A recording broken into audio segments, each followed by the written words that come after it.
Joseph బచ్చలకురి. వీడు యూట్యూబ్‌లో వీడి పేరు రావణ్ అని చెప్పి ప్రొజెక్ట్ చేసుకుంటాడు. అండ్ అలాగే వీడు టీమ్ ప్రశ్న అని చెప్పి ఒక ఛానెల్‌ని నడుపుతాడు. అయితే వీడు ఆ ఛానెల్‌లో ఏం చేస్తాడురా అంటే పర్టిక్యులర్‌గా హిందూయిజాన్ని లేదా సనాతన ధర్మాన్ని గురించి మాట్లాడే వాళ్ళని మాత్రమే టార్గెట్ చేస్తాడు.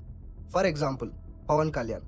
పవన్ కళ్యాణ్ ఒకప్పుడు ఐ యామ్ అన్‌అపాలజెటిక్ సనాతని అని చెప్పి ఒక స్టేట్మెంట్ ఇడిచిండు. అప్పటి నుంచి వీడు పవన్ కళ్యాణ్‌నే పట్టుకుంటుండు. ఎట్లా అంటే పవన్ కళ్యాణ్ ఇట్లా, పవన్ కళ్యాణ్ అట్లా అని చెప్పి ఇష్టం వచ్చినట్లు మాట్లాడుతుండు. అండ్ అలాగే మాట్లాడడమే కాదు, లిటరల్లీ బూతులు యూజ్ చేస్తాడు వీడియోస్‌లో. కావాలంటే మీరు ఒకసారి అతని ఛానల్ వెళ్లి చూడండి. అతని ఛానల్‌లో వాడు చేసేది ఏందిరా అంటే ఇష్టం వచ్చినట్లు పిచ్చి కుక్కలా అరవడం, బూతులు మాట్లాడడం, అబ్యూజ్ చేయడం. అబ్యూజ్ చేయడం వరకే పక్కకెడితే అతను పర్టిక్యులర్‌గా హిందూయిజాన్ని, సనాతన ధర్మాన్ని మాత్రమే టార్గెట్ చేస్తాడు. హిందూయిజం బొక్క.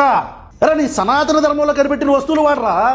హిందూ దేవుళ్ళ గురించి మాట్లాడడం, రాముడి గురించి మాట్లాడడం, ఇష్టం వచ్చినట్లు ఏది పడితే అది నోటికి వచ్చినట్లు వాగడం. రాముడు అంటే నాకు ఇష్టం కూడా లేదు. రామాయణం పనికి మాలింది. హిందూయిజమా బొక్క.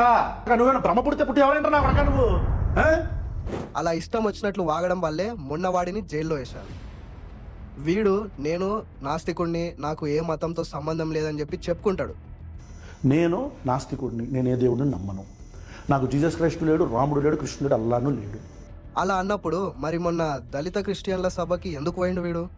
అక్కడెక్కడో దళితుల క్రిస్టియన్ల గురించి ఏదో జరుగుతుంటే వీడు అక్కడ పోయి స్పీచ్లు ఎందుకు ఇస్తుండు?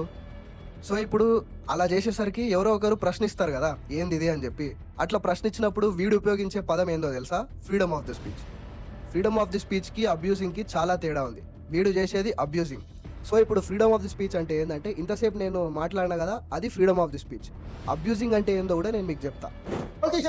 తోలు నా కొడక పిలక పట్టుకున్నట్లా తిప్పి గుండె నేలకే తింటా.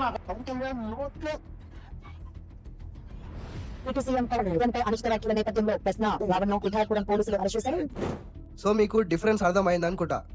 ఫ్రీడమ్ ఆఫ్ ది స్పీచ్కి, అబ్యూస్కి. వాడు చేసేది అబ్యూజింగ్, కానీ ఒక అస్త్రాన్ని అడ్డు పెట్టుకుంటాడు ఫ్రీడమ్ ఆఫ్ ది స్పీచ్ అని చెప్పి. సో ఇక వాడిని మొన్న అరెస్ట్ చేసిరు, వాడిని ఎంక్వైరీ చేస్తారు, వాడికి ఖచ్చితంగా ఒక గట్టి పనిష్మెంట్ ఇస్తారని నేను అనుకుంటున్నా పోలీసులు. వీడు పర్టికులర్గా ఎవరిని టార్గెట్ చేస్తాడరా అంటే పవన్ కళ్యాణ్ని, రాధా మనోహర్ దాస్ గారిని, లేదంటే సనాతన ధర్మం గురించి మాట్లాడే ఎవరినైనా టార్గెట్ చేస్తాడు వీడు.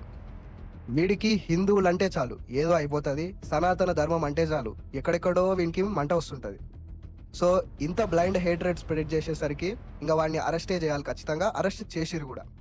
సో ఈ ప్రశ్నగాడి అరెస్ట్ మీద మీ ఒపీనియన్ ఏదైతే ఉంటుందో అది కామెంట్ చేయండి.